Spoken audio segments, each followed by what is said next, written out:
Alchemist নিয়ে যদি কোনো তদন্ত সেন্ট্রাল এজেন্সি করে সেটা তাদের ব্যাপার।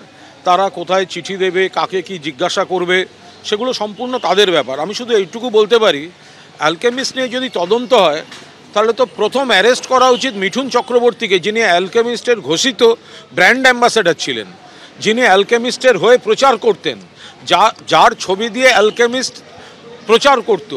তা অ্যালকেমিস্টের ব্র্যান্ড অ্যাম্বাসেডর মিঠুন চক্রবর্তী, তিনি বিজেপিতে রয়েছেন, বিজেপি তাকে পদ্মভূষণ দিচ্ছে, আর সেই জায়গাটায় গিয়ে অন্য লোকের কাছে গিয়ে নোটিশ দিয়ে ঘুরে বেড়াচ্ছে কেন্দ্রীয় এজেন্সি। মানুষ বিচার করবেন। আমি আরেকবার আপনাদের বলবো যে অ্যালকেমিস্ট চিটফান্ড মামলায় এবার তলব করা হয়েছে অরূপ বিশ্বাসকে। গতকাল তলব করা হয়েছিল, তিনি যদিও যাননি, সময় চেয়েছেন বলে সূত্র মারফত জানা যাচ্ছে। ফোনে আমরা এই মুহূর্তে যোগাযোগ করতে পেরেছি রাজ্য বিজেপির মুখপাত্র শ্রমিক ভট্টাচার্যের সঙ্গে। শ্রমিক দা, কি বলবেন? অ্যালকেমিস্ট চিটফান্ড মামলায় এই প্রথম রাজ্যের কোনো মন্ত্রীকে তলব করা হলো, যদিও তৃণমূলের কোষাধ্যক্ষ হিসাবে তলব করা হয়েছে। গতকাল তলব করা হয়েছিল, তিনি যাননি, সময় চেয়েছেন বলে জানা যাচ্ছে। কিভাবে দেখছেন? কুণাল ঘোষ বলছেন যদি অ্যালকেমিস্ট চিটফান্ড মামলায় তদন্ত হয়, আগে তো মিঠুন চক্রবর্তীকে গ্রেফতার করতে হবে।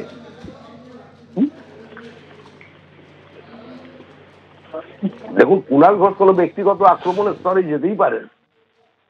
তাদের কাছে যদি নির্দিষ্ট কোনো তথ্য প্রমাণ থাকে তাহলে অবশ্যই তারা মিঠুন চক্রবর্তীর বিরুদ্ধে সেটা কোর্টে গিয়ে প্রডিউস করুন।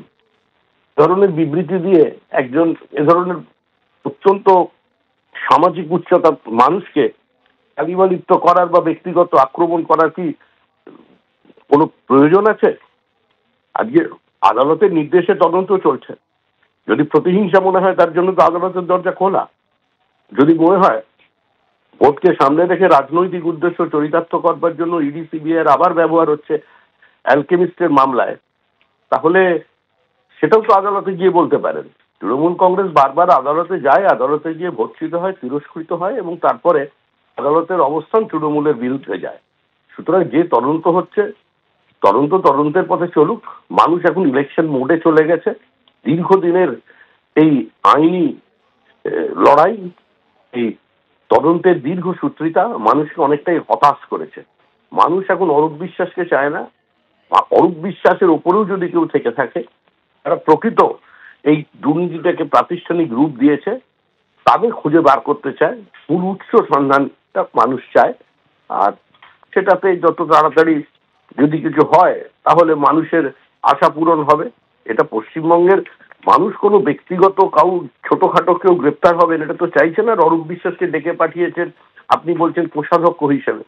কেন কোষাধ্যক্ষ হিসেবে তাকে ডেকে পাঠানো হয়েছিল সেটাও আমাদের জানা নেই। আর অরূপ বিশ্বাসকে কেন ডেকেছে তার কি প্রকৃত কারণ সেটাও আমাদের জানা নেই। আমার মনে হয় বিজেপির পরিবর্তে যদি তারা বলেন, যারা ডেকেছেন তারা এর প্রকৃত উত্তর দিতে পারবেন।